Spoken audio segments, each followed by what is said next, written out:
and welcome into the GSMC Sports Podcast brought to you by the GSMC Sports Network. I'm your host, TJ Mabarty. We are coming to you live on Thursday afternoon. Today is August 22nd, and we have some developments of news stories in the NFL. Just yesterday, it was announced that Bo Nix is officially the Week 1 starter for the Denver Broncos. So we will be discussing whether or not that was the right decision for Denver and what the expectations should be for Bo Nix, who definitely has his share of doubters, but has also been gaining a lot of supporters based off of his preseason play. So we will be discussing whether or not that is something that we should expect from Nix for the entire 2024 campaign. We also had a couple transactions take place within the past 24 hours. This morning, the Eagles traded for former first-round draft selection by the Washington Commanders, Jahan Dotson, who Dotson still with multiple years left on his rookie deal, could still emerge and could be a costly move for the Commanders if things work out there in Philadelphia and Dotson is able to bounce back. So we'll talk about the possibilities of that, where things go now for Washington as they just lost one of their top wide receivers. And additionally, we did see the Falcons sign cornerback AJ Terrell to a new 4-year, $81 million contract. So we will be talking about the ramifications of that as well and how serious we should be taking the Falcons as contenders this season. We will then be continuing our preview of the NFC South, as today we have the New Orleans Saints. So we'll be breaking down their key moves from the offseason and looking ahead to their schedule to make a prediction as to how they will fare in 2024. And then we'll be going a little bit more in depth with their quarterback and financial situation, as Derek Carr is set to make over $50 million in 2025. The Saints are slated to be the most expensive team in the NFL. So we will be discussing what the options are for the Saints moving forward as well. And then finally, we will wrap up the show by switching gears a little bit to the MLB and discussing the Boston Red Sox series win over the Houston Astros. So a whole lot to dive into today, but before we do so, just a reminder to like, follow, subscribe wherever you keep up with us. If you have a question during the show, we want to hear about it. Your input is a big part of what makes this show great, and we thrive on your insights as much as ours. Whether it's a quick comment, thoughtful question, or any opinion you may have on the latest happenings in sports, do not hesitate to drop it in the chat. Now, if you want to absolutely make sure your message stands out above the rest and get featured on the show, there's an easy way to do so using the super chat feature. Just click on the $sign at the bottom of the chat box to send in your super chat. This guarantees that your message will get on the air, and it's a fantastic way to support our channel. We rely on your support to keep bringing you the sports content you love, and we appreciate every bit of support that you may be willing to give us. So go ahead, let us know what you're thinking. Use the super chat button, and let's keep this show as interactive as possible. And if you prefer, you can also go to the link that is streaming across the bottom ticker. That is gsmcpodcast.net as another way to help support the show. Again, anything would be very greatly appreciated. Just on Monday, we talked about the fact that the Broncos were dragging their feet a little bit on naming a starting quarterback. It seemed pretty clear to me, especially after how Bo Nix looked in the team's preseason game over the weekend, that he should very clearly be the Week 1 starter. But even still then, Sean Payton, coming out of it, said that he was not ready to name his starting quarterback, which caught me off guard. But now, a few days later, not exactly sure what went on in between then, but Bo Nix is officially going to be the Week 1 starter for the Broncos, becoming the first rookie quarterback to be the Week 1 starter since John Elway in 1983. So obviously some big shoes to fill in terms of, that individual statistic, but obviously, Bo Nix, the expectation isn't to be John Elway. He just needs to be the guy that Sean Payton believes that he is. And Sean Payton has been very adamant about his confidence level in Bo Nix throughout, from the draft process and on. And supposedly behind the scenes, Sean Payton, who knows if this is just coach speak or if he is being genuine with it, but he has talked about and raved about how impressed he's been with this quarterback room.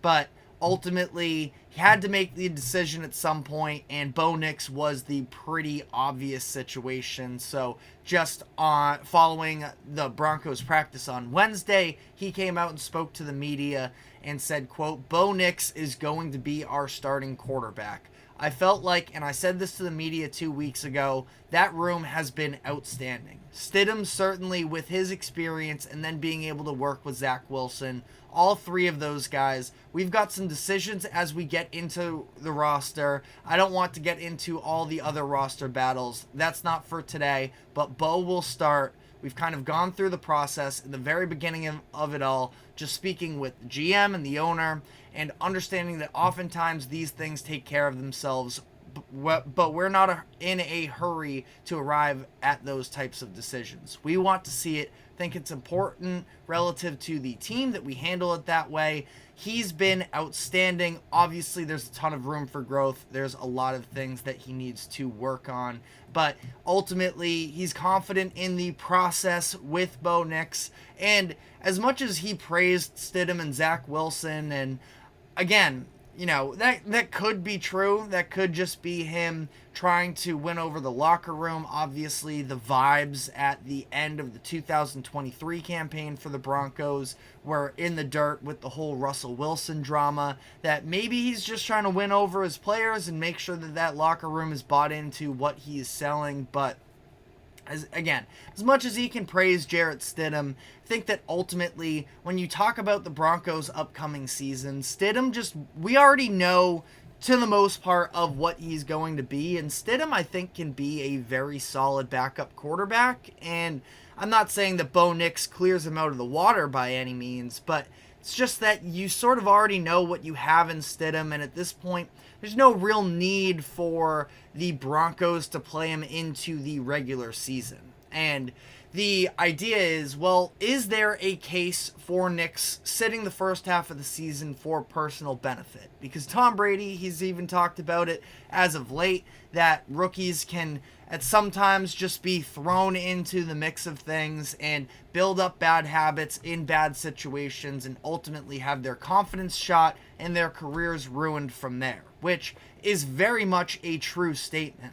But as for the Broncos, they're obviously not a team that's being expected to make the playoffs, to be all that competitive, but at the same time, it's not an awful roster. The offensive line is solid in front of Bo Nix to the point where it doesn't feel like he's going to be running for his life throughout the entire season. I think they have two really good tackles at Garrett Bowles and Mike McGlinchey. The interior is fine as well. It's probably, upper half of the league in terms of strength of an offensive line. So that's obviously a very huge deal in terms of the development of Bo Nix, that I think he doesn't have to just build up bad habits throughout his season. And, the receiving core is definitely weak.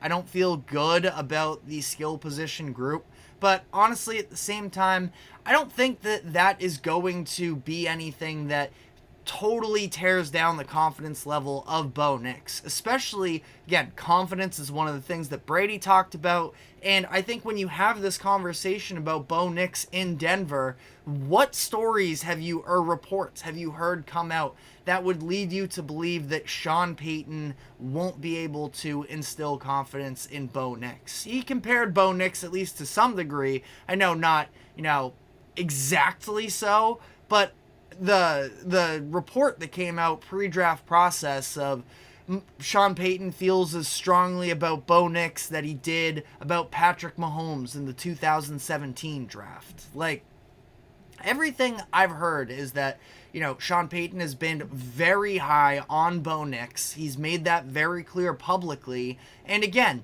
if you want to hold the Russell Wilson situation over him last season, I can't say you're wrong to necessarily. That's definitely something that I feel like some players in the locker room at least keep in the back of their minds in terms of how he can treat players disrespectfully, at least just having that as an example. But at the same time, I can't imagine that Broncos locker room was all too bought in on Russell Wilson anyways. And at the end of the day, it's a new season. You have to turn the page on things like that. So I don't think it's going to be anything that's weighing over them.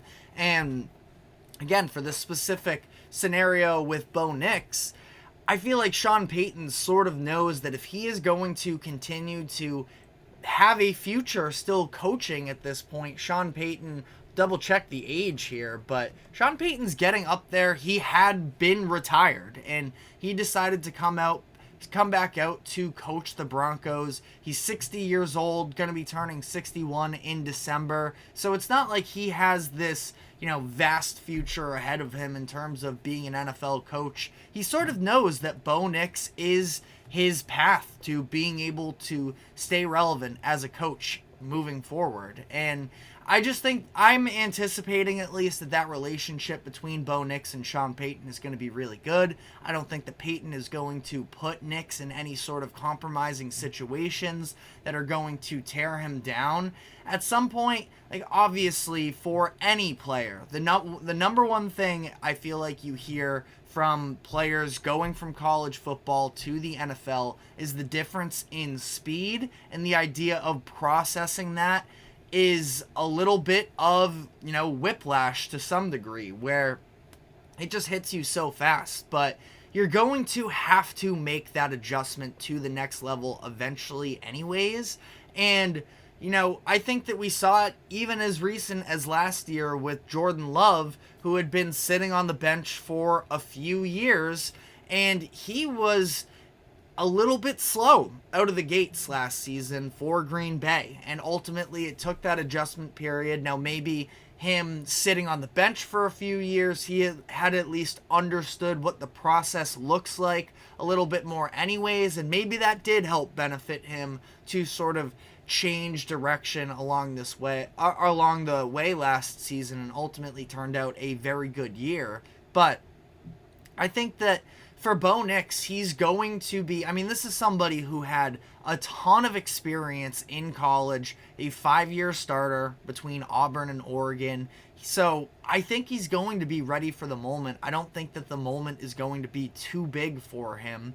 Now, obviously, the physical limitations are really where people are concerned with him. He's not an elite athlete. He can still move the pocket. He can still scramble. He's not incompetent by any means, but he's not one of the elites at the position. His arm isn't necessarily an incredible talent there, but I feel like as long as mentally the processing, he gets up to speed on that, and having Sean Payton in his ear, I think is going to be massively beneficial for him to that point, that I think he's going to be just fine. And if you look at their schedule as well, the idea of, okay, well, maybe you want to have him sit a little bit, I don't really know what the point of that would have been and when the spot to sort of make that transition would have been.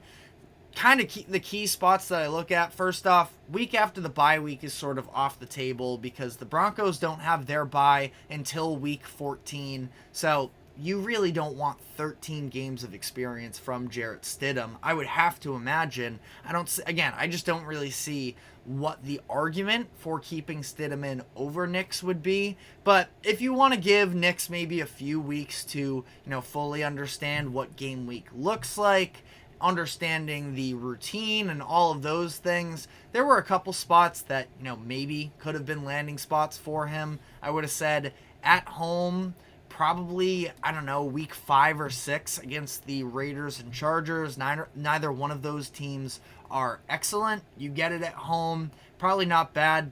Both division rivals, though, and I feel like especially the Raiders just feel like the team that would have had the attitude of, let's make this kid's debut horrible. So I don't know if that would have been a perfect landing spot. And then I guess the other spot for me would have been week 8.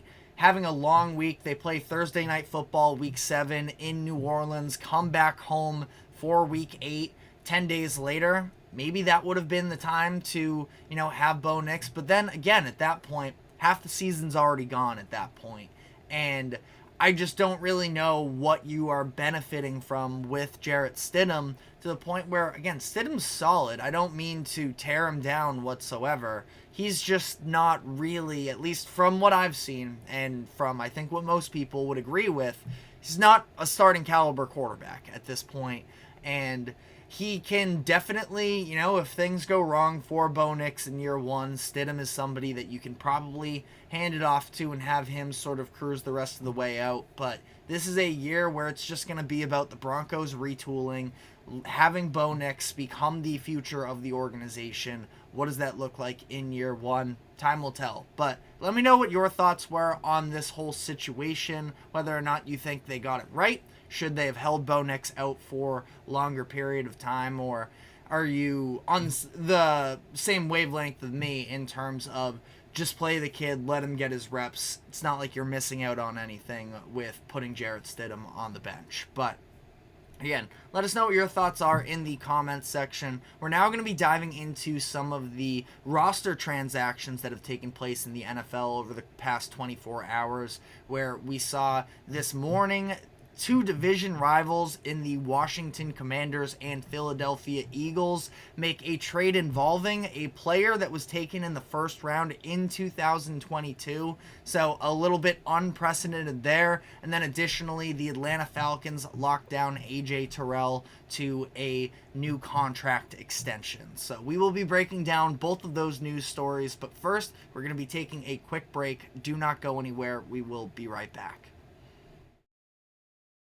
I feel like I'm losing my mind. Is everybody in the world blind? Please, Lord, give me a sign, a sign. I feel like I'm losing my mind. Is everybody in the world blind? Please, Lord, give me a sign, a sign. I wanna be the greatest. Everybody on the fake shit. I look around and feel like everybody is the fakest. I make this every day and I'm impatient. Hoping one day I blow up from the basement. Statement, the top is so vacant. I don't hear shit that I think is amazing. Waiting for my day when I'm playing. Sold out shows for 1,000 faces. Hey, give me that crown. Get in my way and to be put down. It ain't your place, all this my town. If I want that shit, then I'll get it right now. I'm losing it, the noose it fits. I'm losing shit, a stupid myth. You choose to live or choose to dip. You choose to fight or lose your grip and lose a gift. I feel like I'm losing my mind. Is everybody in the world blind? Please, Lord, give me a sign, a sign. I feel like I'm losing my mind. Is everybody in the world blind? Welcome back into the GSMC Sports Podcast, as we are now going to give some updates on some of the recent transactions in the NFL, starting with the news that broke this morning that division rivals in the Philadelphia Eagles and Washington Commanders have agreed to a trade that is sending Jahan Dotson, the Commanders' first-round selection in 2022, to the Eagles, along with a 5th-round pick in exchange for a 3rd-round pick and 2 7th-rounders. So we had heard over the past few weeks that Jahan Dotson was struggling in training camp, specifically with drops. He is somebody who at one point seemed like he was going to be an established number 2 behind Terry McLaurin, but obviously Dan Quinn himself just a couple weeks ago said that the Commanders were actively seeking a more reliable wide receiver too. listed some other names ahead of Dotson as guys that could end up taking on that role. And obviously things did not get better from that point. And the Commanders made the move to send him to Philadelphia, which is very interesting to me considering the fact that Dotson being selected in 2022 still has 2 years left on his contract, and then an additional team option for a 5th year should they decide to pick that up. This is an Eagles team that already just this past offseason re-upped Devontae Smith and AJ Brown on new contracts, and now they are adding another first-round talent in Jahan Dotson into the room. Now, again, obviously, Dotson, there's a reason he's being moved. He, after flashing in his rookie season, he wasn't able to build on that.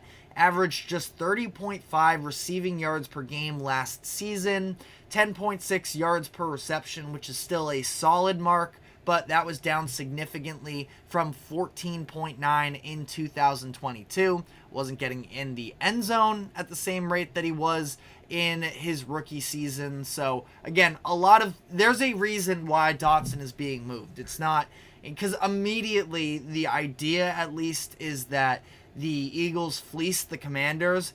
It's very rarely the case that a team just openly, trades a former first-round pick, a recent first-round pick nonetheless, for no reason whatsoever. So, Commanders needed to understand we have the NFL Cut Day taking place next Tuesday, I believe it is, on August 27th. I could have that date wrong, but they know that they're going to have to start cutting down on their roster, and Dotson just, I suppose, didn't really seem like he had a place on the team for the upcoming season and additionally in the long term. So they end up cashing out for what's a fine return. 3rd round pick and 2 7th rounders. I mean, it's obviously an upgrade in terms of draft capital, turning essentially the 5th into a 3rd rounder and getting an extra 7th rounder in return. So a fine deal for the Commanders, but at the same time, this could end up breaking poorly for them, especially making the trade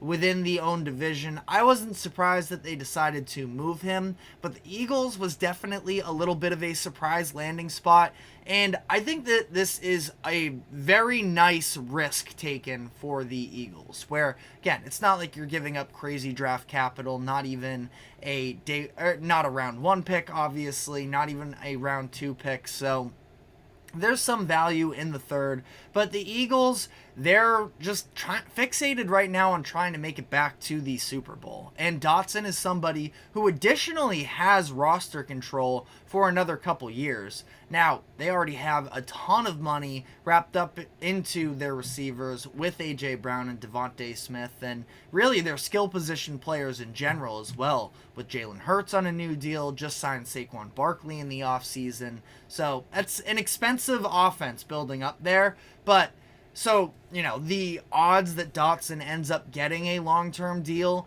in Philadelphia feels a little bit unlikely to me. But even if it's just for 2 years, adding another deep field threat could be very interesting. I'm definitely not saying that Jahan Dotson changes the way that teams are going to game plan for the Eagles, but you already have Devontae Smith, who can stretch the field out, can be that deep threat. So with a couple guys who can, get over the top, it is going to, I would like to think, initial reaction here, I'd like to think that opposing defenses are going to be very cautious with Devontae Smith and Jahan Dotson on the field to not let anything get behind them. But that being said, the Eagles the Eagles run game and underneath game in the passing game with AJ Brown and Dallas Goedert should also be very solid, where you have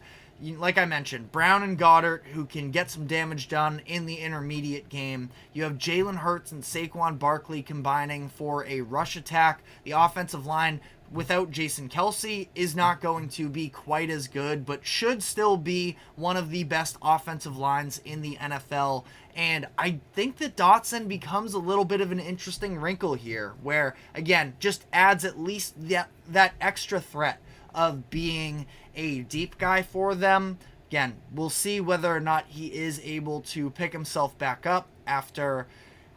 I don't know if you'd consider it a flame out in Washington, but it definitely wasn't a good start to his career. So he's hoping to land on his feet somewhere. It seems to be Philadelphia for now.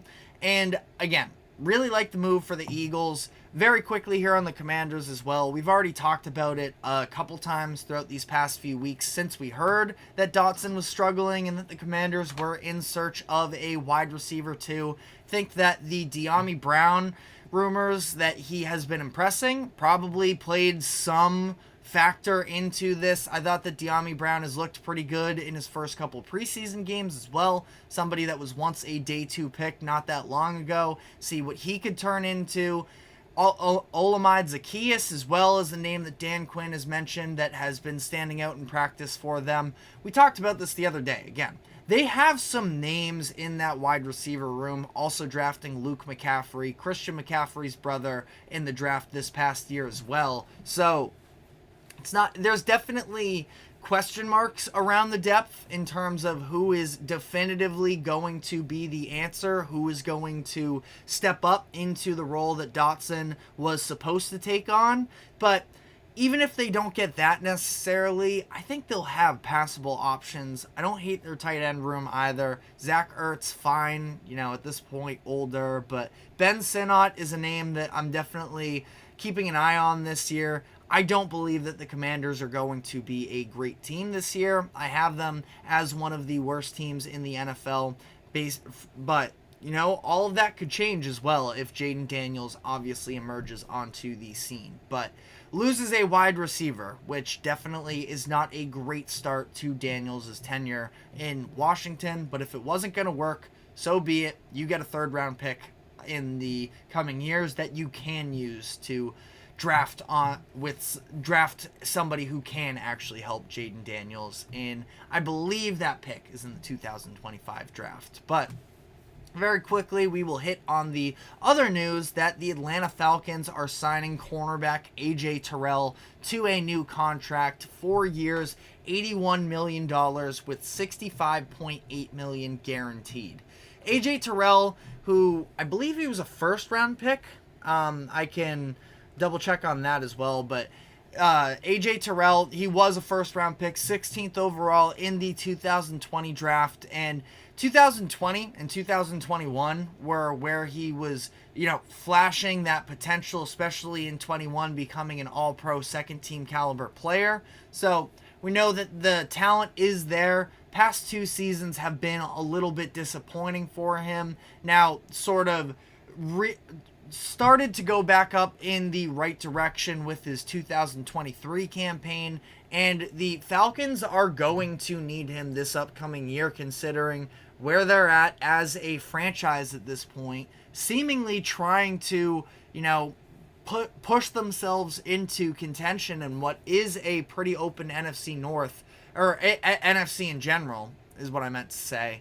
And I think that their defense is fine. Like I mentioned, Raheem Morris being hired as the head coach, I have confidence in him, especially coming off of a year last season where he took sort of a younger LA Rams defense and helped them to overachieve. This Falcons defense in their own right, you can argue, overachieved last year. So they bring in Raheem Morris to run the team as a whole, but definitely help on that defensive side of the ball. They just brought in a couple of veterans last week in Matthew Judon and Justin Simmons to try and help bring some more experience to what is a younger defense. And they locked down AJ Terrell. And Terrell is cornerback 1. I don't know how much depth there really is at that cornerback position. Mike Hughes currently projected to be on the opposite side of Terrell. You bring in a former day 2 pick in Kevin King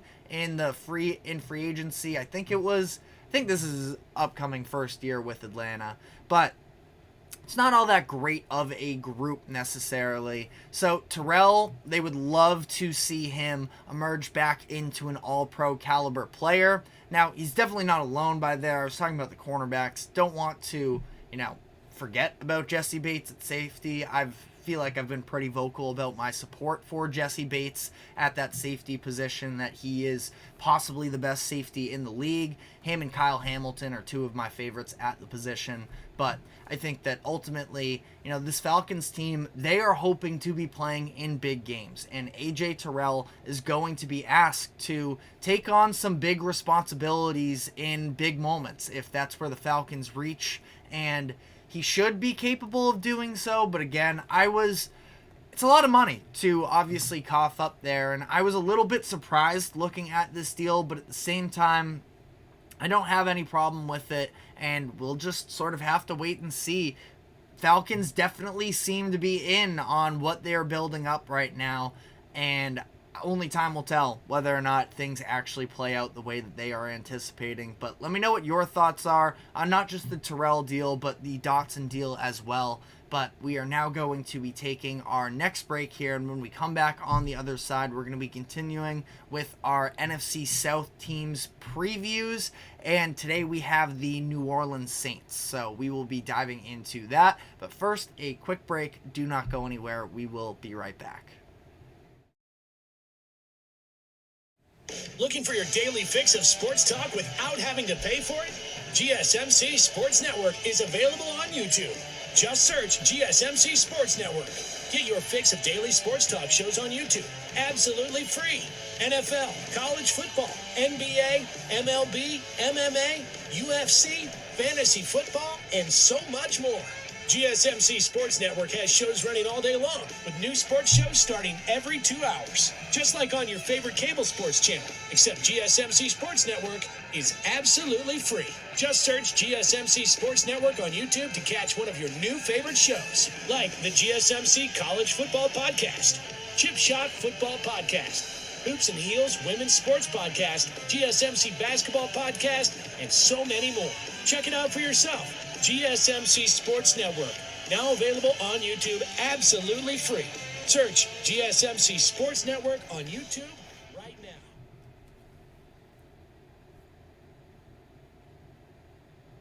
Welcome back into the GSMC Sports Podcast, brought to you by the GSMC Sports Network, as we are now going to continue on with our previews for every NFL team. This week we are doing the NFC South, and we have the New Orleans Saints for you today.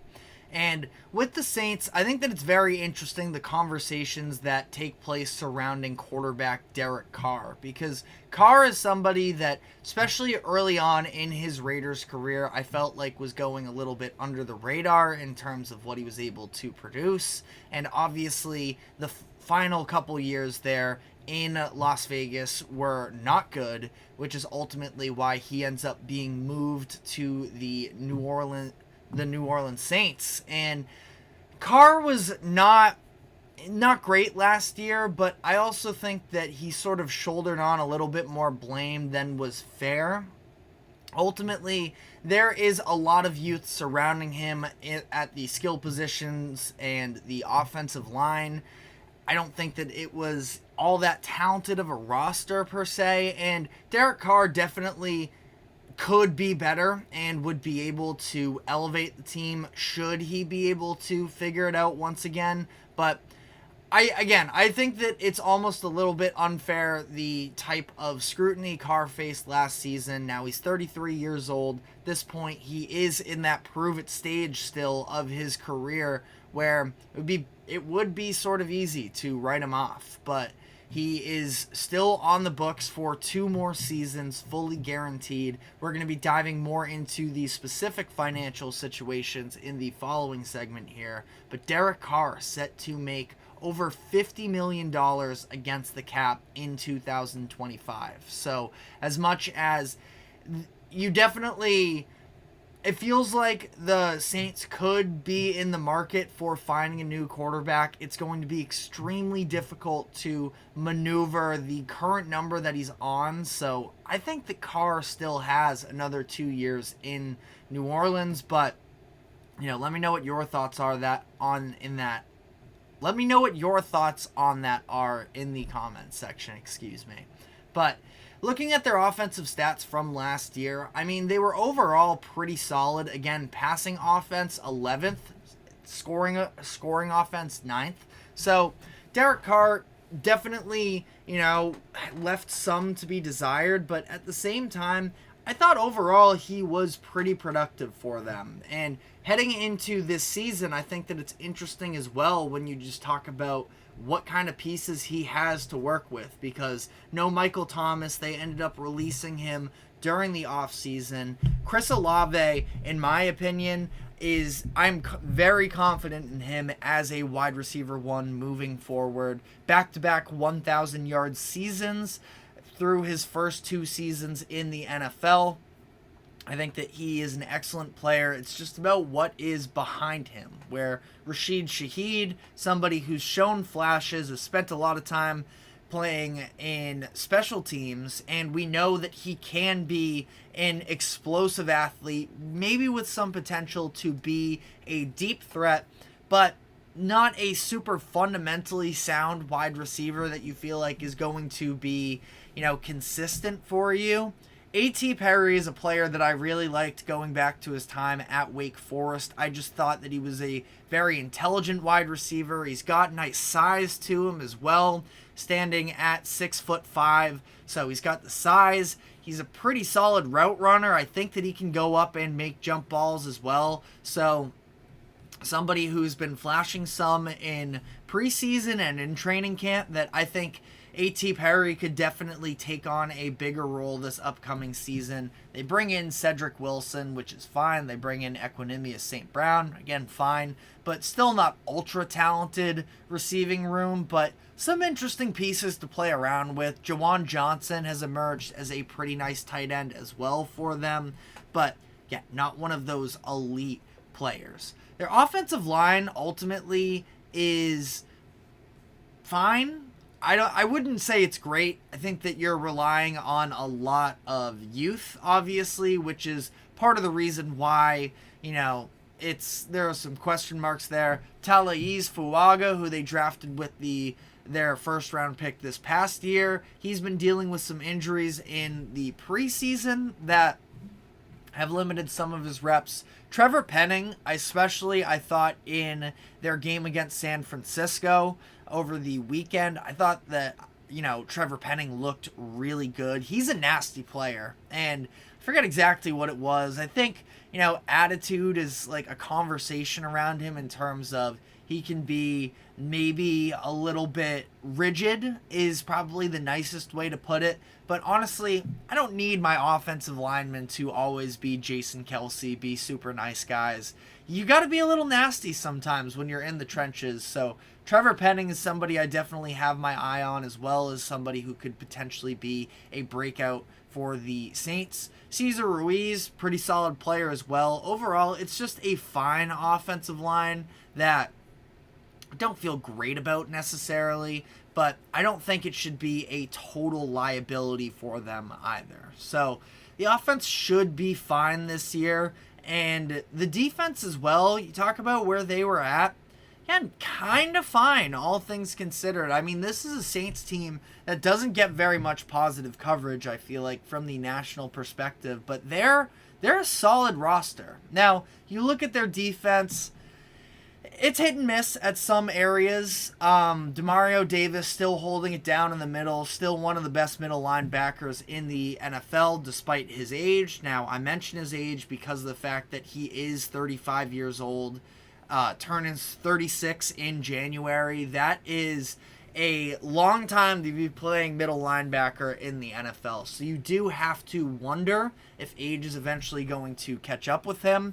And that's kind of the sentiment for a lot of their cornerstones on defense, where you can say that about Demario Davis, Cameron Jordan, also sort of, he's already, I think, started to hit the decline, but also 35 years old. Last year put together one of his least productive seasons in his career, but again, makes sense considering the age. Now, obviously, Carl Granderson on the opposite side of him emerging has been a big difference maker for this Saints team as well. So, not to say that they haven't been able to at least develop other talent across from him, but Cam Jordan, another one of those aging, key defensive players for them, and that's the case on all three levels as well, with Tyrann Mathieu also still very productive for them, keeping his name in the conversation for top 10 safeties in the NFL,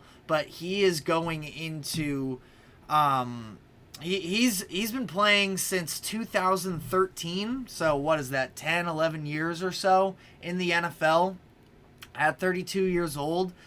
He's just an older player now, especially for defensive backs. We don't really see them age the same quite as often anymore. So some names that can definitely produce for them, but in the back of your head, definitely are wondering about whether or not they are going to be able to continue to give that level of production. But again, the Saints, it's not just the three of those guys. I feel like Willie Gay was a really nice addition for them as well, was on that Super Bowl winning Chiefs team. I believe he was on both of the past 2 years. So, that was a nice signing there. Marshawn Lattimore definitely still holding it down as well. Paulson Adebo has been a little bit of a lesser known player, but is still a very nice pro for them, especially the past couple years. They also got Kool-Aid McKinstry, able to draft him 41st overall in the second round this past year. McKinstry was definitely in conversations of being a first rounder for a lot of these seasons, so being able to snag him when you do, I think that's a really nice pickup for the Saints. Tyrann Mathieu is one half of the safety conversation. I don't love the options on the other half. Right now, Jordan Hoden is one option. Jonathan Abram, who they ended up bringing back this past year on a new deal because he was able to step up for them down the stretch of the season. Maybe this is finally when he breaks out, a former first-round pick from 2019. But overall, it's a solid roster. It's definitely not great, but I think that they do still, especially in this NFC South, have a real chance to compete as they did last year. I believe they won 9 games last season and were in it until the very end. But looking at their schedule for this upcoming season, they have the 5th easiest strength of schedule according to Sharp Football Analysis. So they're definitely going to have some chances in front of them. Key out of division games, I'm looking at home against the Eagles week 3. In Kansas City, week 5 is obviously a tough one. At home, week 11 against the Browns is one that definitely piques my interest as well. I know Browns aren't necessarily one of the world beaters, but a very good team. Another very tough team, as are the Saints in their, history, especially the Browns coming off the season they had. Saints in their history of being a physical defense. Cam Jordan, I just mentioned that he's older now, but I think he still has that same nastiness. He was just on the Mina Kimes show talking about how much he hates the Falcons. I still think that he has that mental edge to him that the Saints are going to be able to be physical with anybody. And then last out of division game in terms of toughness that I'm looking at is in Green Bay week 16. That's coming right at the end of the season as well. Could be a crucial one for the playoff crunch. But one other game I wanted to highlight, not for level of difficulty, but just sort of legacy of the franchise and legacy of a former big part of the franchise, is week 7 at home. The return of Sean Payton to the Superdome on opposing sidelines, now with the Broncos. Broncos at Saints week 7. Definitely one that Sean Payton has circled. Going to be a very interesting thing to watch how that plays out. But ultimately, the Saints are going to have their opportunities. They're not the most talented roster in the league, but I mean, their line is at 7.5, and I see the Saints, I wouldn't say easily necessarily, especially because it's going to come very much so down to Derek Carr and what he looks like, but I think the Saints should comfortably be able to cover the over. And I have them winning 9 games this year, going 9-8. When I first went through the schedule, I actually had them at 10-7, but I did sort of rethink and knock them down. So 9 wins, I mean, that is in the mix 100% in this NFC South. The other day I gave the Falcons 10 wins. So to that point, it would be the Falcons number 1 over the Saints, but again, Saints are going to have their chances. Those head-to-head matchups are also going to be crucial. But let me know what your thoughts are in the comments section. I want to go a little bit deeper into the financial situation surrounding the New Orleans Saints and just talking about how this plays out for them in these next couple years. So we will be diving into that, but first, a quick break. Do not go anywhere. We will be right back.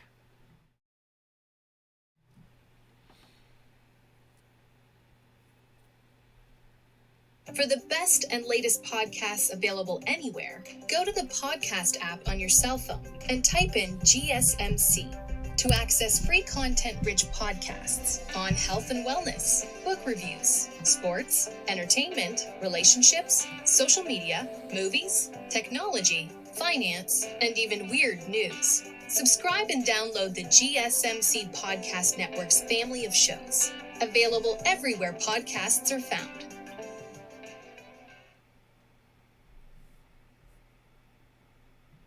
Welcome back into the GSMC Sports Podcast as we just previewed the upcoming season for the New Orleans Saints, but I want to look a little bit bigger picture here with the Saints and talk about what their plan is moving forward here, because right now at quarterback, Derek Carr, like we talked about last year, pretty underwhelming for the most part. And especially relative to where my expectations were, that's probably on me for having more faith in him than I should have. But the stats still weren't bad with him last year. 3,800 yards.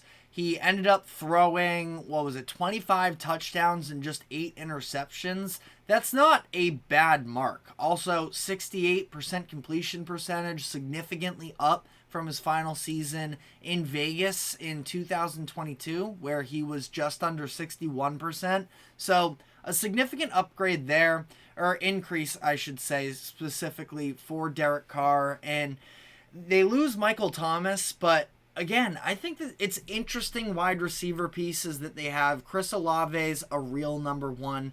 Outside of that, definitely a lot more question marks, but some players that can burn a little bit if you get the ball in their hands. They got some athletes for sure. So I'm definitely intrigued. Their offensive line, again, like I talked about, very curious how that the tackle possessions end up working out for them with Fuaga in his rookie season and Trevor Penning, who I think can be a difference maker in this upcoming season. But a lot of youth there as well. So TBD's there. But I want to talk about Derek Carr and what his future looks like for the Saints, because at this point, a lot of people are sort of making it up to this is a make or break year for Derek Carr, which maybe it is, but part of the issue with that is the fact that Derek Carr is still 2 years fully guaranteed, and he is set to be $51.45 million against their salary cap in 2025.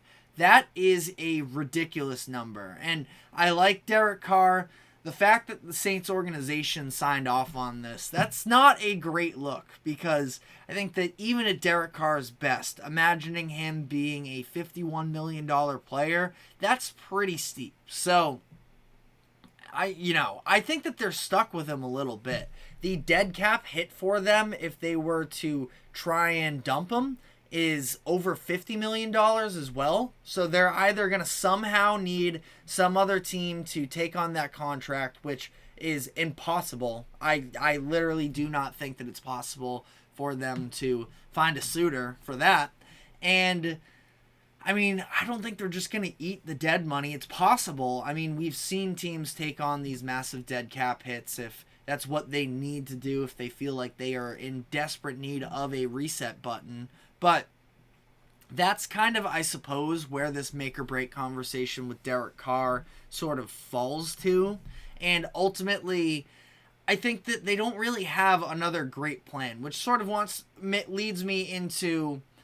Actually, even before I go down the Spencer Rattler route, I just want to talk about, Derek Carr is extremely expensive, but he's not the only one on this Saints roster that's going to be making their big-time money. Because as things currently stand, Ryan Ramczyk, Alvin Kamara, and Cameron Jordan are all set to make over $20 million against the cap next season, and don't have any outs in their deal, so that money is on the books right now, is probably going to be on the books when the next season kicks in anyways. And they're all good players for sure, but the fact that Alvin Kamara is going to be a $29 million hit against the cap, that's pretty tough for them to stomach and be able to overcome. I like Kamara.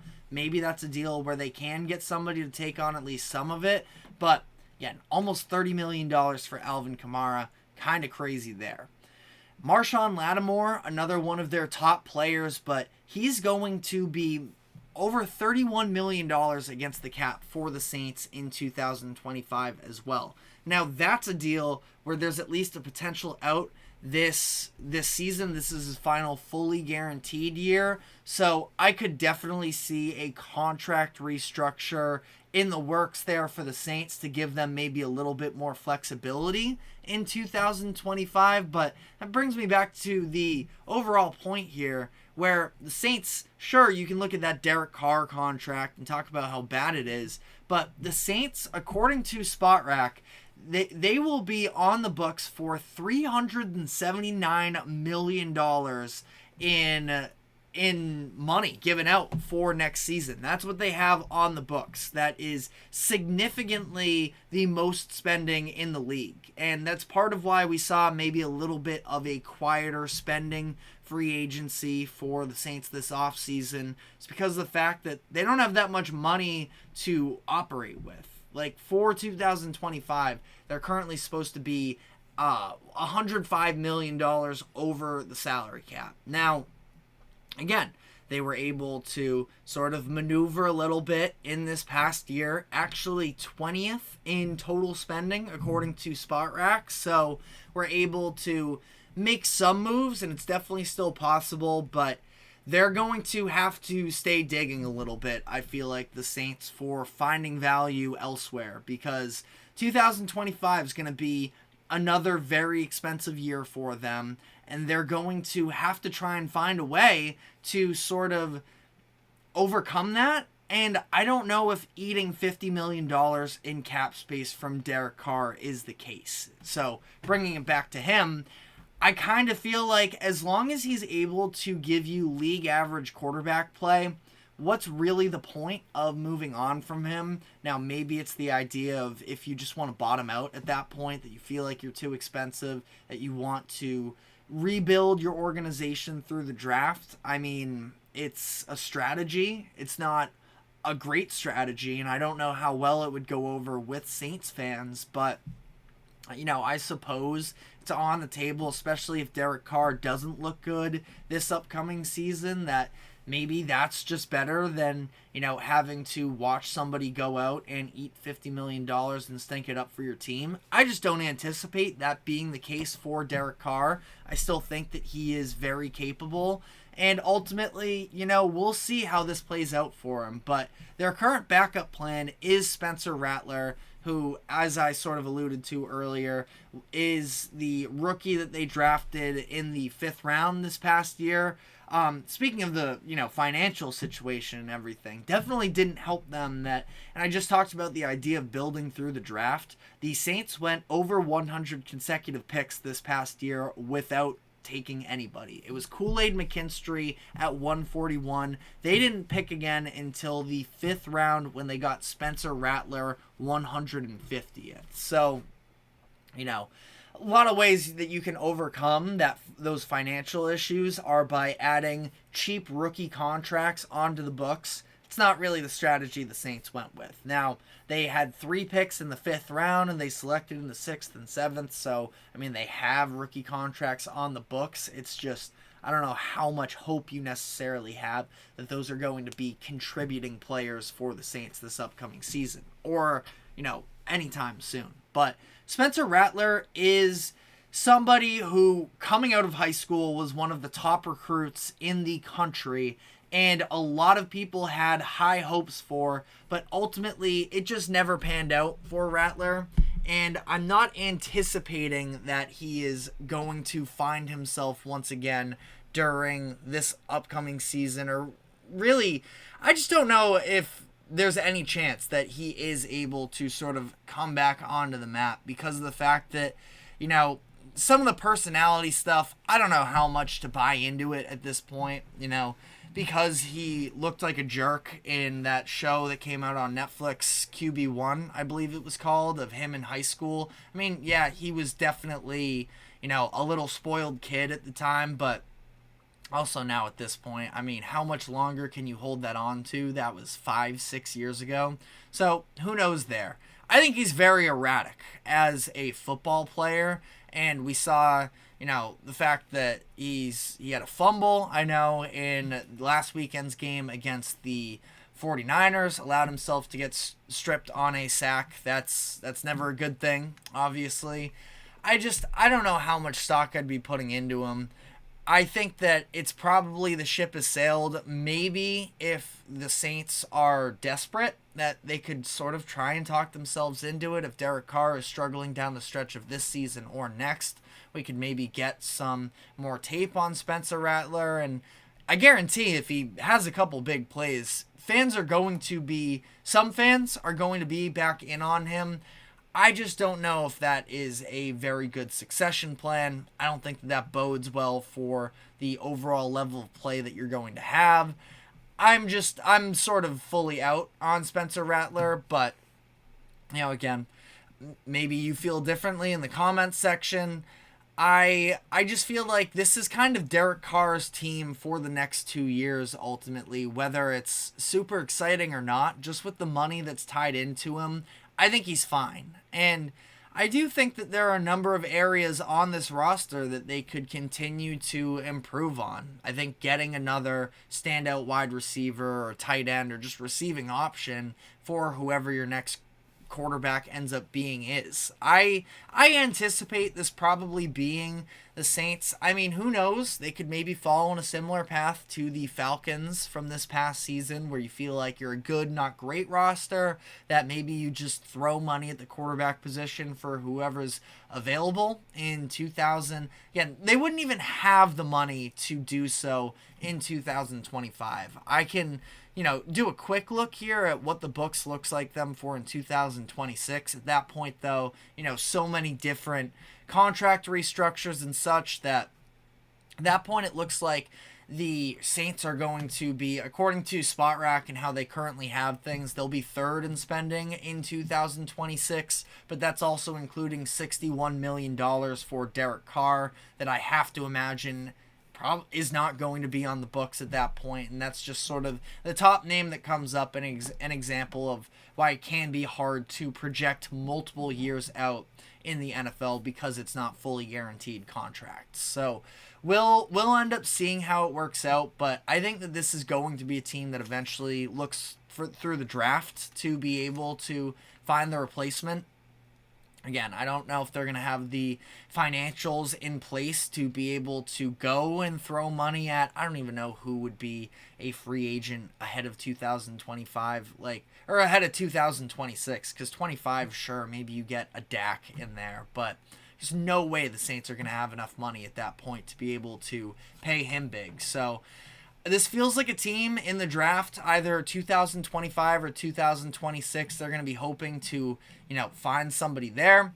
But again, the Saints also, I think they're a good enough team, and especially if Derek Carr has anything to say about it and his level of security to take that $51 million in 25 and, make use of it, that I feel like he is probably, going to lead the Saints team to enough wins that they're not going to be at the very top of the draft and going to be desperate for a quarterback there. But let me know what your thoughts are in the comments section. Again, I know I just sort of threw a lot of different angles at you, and I don't have a clean answer per se, but I guess I'd wrap it up by saying this. I think Derek Carr is here to stay in New Orleans for the next 2 seasons. I think he'll be fine. He's not going to live up to the $51 million that he will make in 2025, but the Saints will be able to get him off the books after that.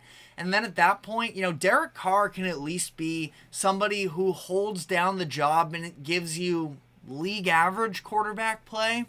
And as you are trying to establish yourself as a head coach in Dennis Allen and as a coaching staff, some of these younger players continuing to emerge for the Saints, they can build around Derek Carr so that whoever does eventually become the successor for him has a better starting spot than where the Saints currently are. Not that they're a bad team, but again, a lot of old players being paid big money for them that they're going to want to, reset the overall. They're going to want to reset their financial books moving forward. But again, let me know what your thoughts are. But we're now going to be wrapping up the show with a switch in pace here. We're going to be diving into the MLB, talking about the Boston Red Sox series win over the Houston Astros to continue to just hang in there in terms of postseason hopes. So we will be diving into that. But first, a quick break. Do not go anywhere. We will be right back.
Welcome back into the GSMC Sports Podcast for our final segment of the day, where we are going to be breaking down the Boston Red Sox surprising series win over the Houston Astros. And I say surprising because, especially with the Game 1 win, I think it was up to 7 straight games that the Astros had beaten the Red Sox, just swept them in the weekend series. I believe it was last weekend, maybe it was 2 weekends ago.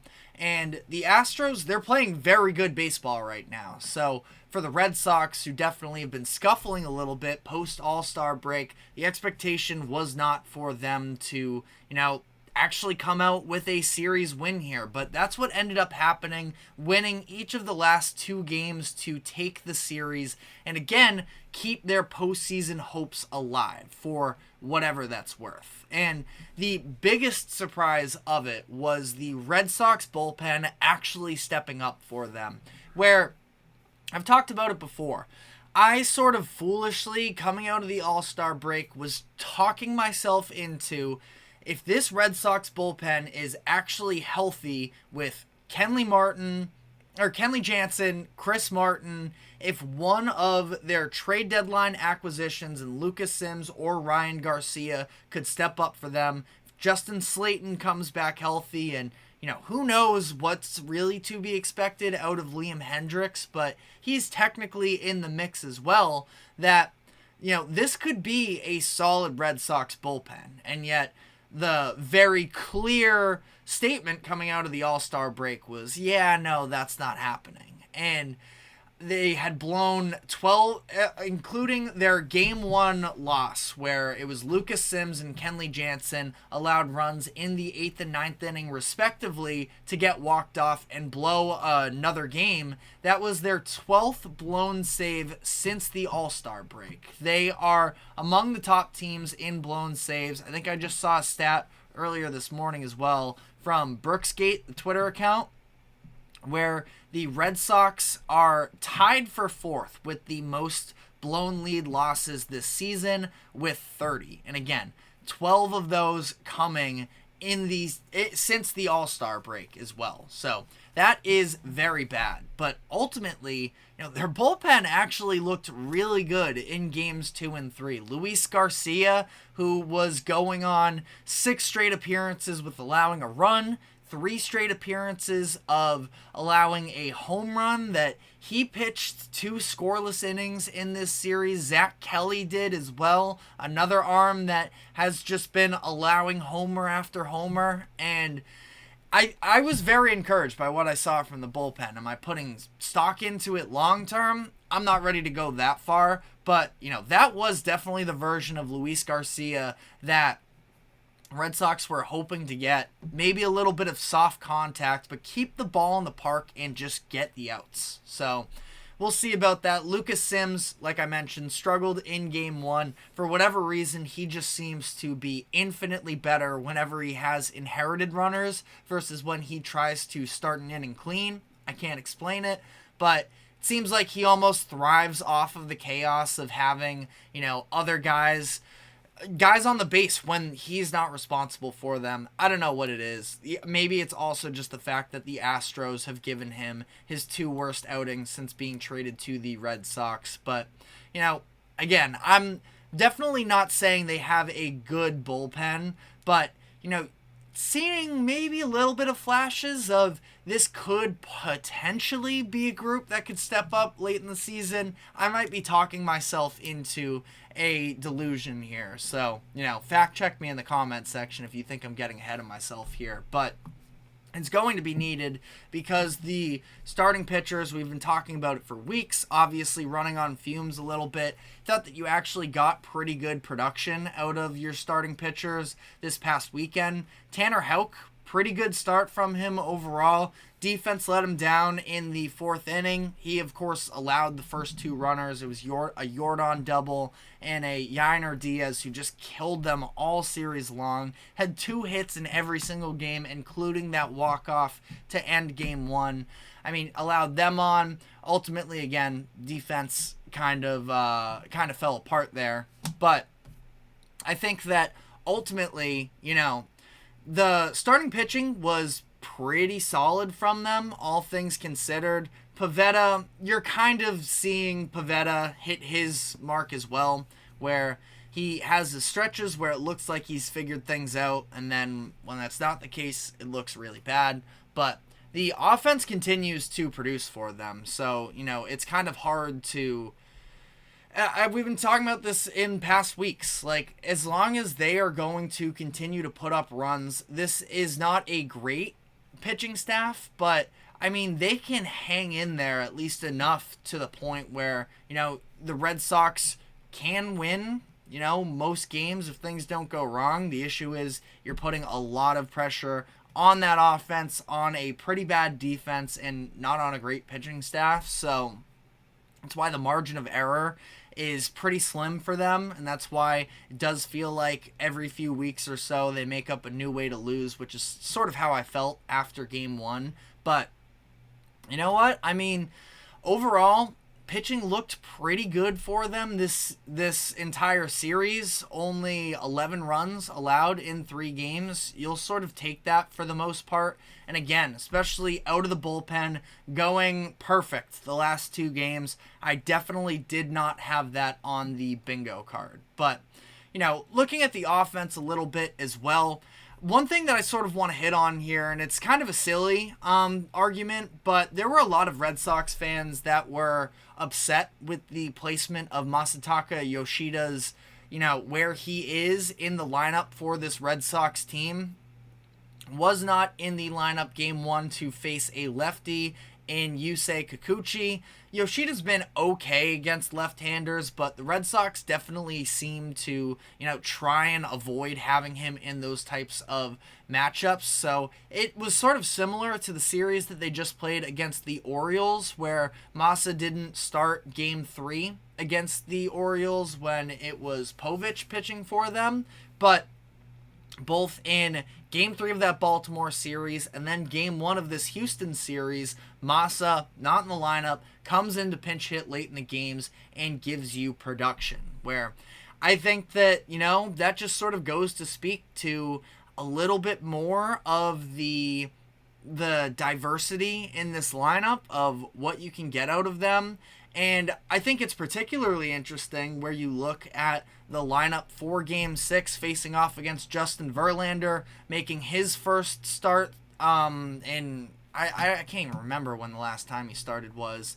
Early June, maybe it was. But they had Masa batting 6th in that game behind Rob Refsnyder. And I think that it's interesting because honestly, Refsnyder is a very... It's especially weird considering how well Yoshida's been hitting as of late. But also, he's been hitting second, and there haven't really been anybody on base for him. Now, Jaron Duran seems like he is sort of trending back in the right direction. He was going through a little bit of a scuffle, and then obviously had the whole suspension issue because of the slur that he said, and that definitely didn't do him any favors. But now he is just, the way that he is just constantly able to add extra bases just off of effort and speed is so impactful for them. And what you are getting out of him as a leadoff hitter is what the Red Sox have been chasing since they traded Mookie Betts. And the fact that Duran has emerged as a real leadoff guy for them has been massive. But generally speaking, especially when Masa was, starting to really hit his stride, seemed like he was just sort of on the base paths by himself, and he's a fine runner. He stole his first base, I believe it was, actually, in Game 3, but it might have been Game 2. But they just want to get him on with more... They want him batting with more runners on base, so they end up putting him 6th, which doesn't work in this game in particular, because Refsnyder and Devers both went hitless in the game, so ultimately a little bit of a misstep, but I still kind of like the vision there of being able to also just break up all the left-handed batters in the lineup, where you're looking at now with Casas back. It's him, it's Devers, it's Masa, it is Abreu, and you throw Refsnyder in there just for the sake of, not making it quite so easy for opposing teams in terms of, you can throw a left-handed relief pitcher in there, and the next 4 or 5 guys for the Red Sox in the heart of their lineup are all guys who kind of struggle against left-handed hitters. That's no longer the case if you have Refsnyder in the middle. His batting average is something like .290 this year, so he can give you good production as well, and if he does, I trust Masataka Yoshida to be able to drive in anybody just about at this point. And it's been just so huge for this Red Sox team in a couple of different ways, from the winning now perspective and the other perspective that I'm sure a lot of Red Sox fans don't want to focus on right now. But in terms of what is the long-term fit of Yoshida in Boston, he could be their DH for the next few years, but also it's a lot of money to be giving just a sole hitter who doesn't have a ton of pop necessarily, but he's obviously a productive offensive player for them. He's not good defensively, but I don't think that he was all that bad. It's just because the Red Sox have so many of these up-and-coming outfielders that it was just easiest for them to slide Masa to the DH position. But if you are a rival team and you're looking for some help on offense, you need a little bit of depth in the outfield. Yoshida, is it an expensive contract? Yes, it is expensive, but at the same time, I think that he is very capable, of at least just surviving if you stick him in left field, that it's not going to really burn you. So Massa could end up being a trade piece, which again isn't something I think Red Sox fans really want to focus now in the middle of a playoff hunt. But again, I really do think that the in-season development for him as he's continued to get healthy has been massively important for them.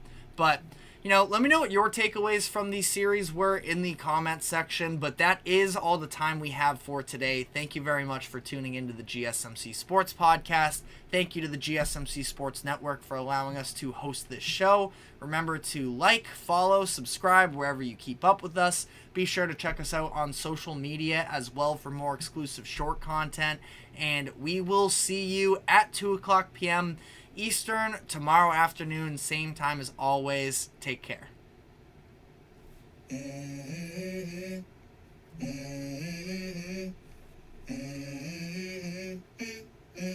Let's go. I wake up to a little bit of drool on my pillow, feel like it's gonna be a bad day. Yeah, I'm tired of shit, and the coffee ain't hit yet, damn ain't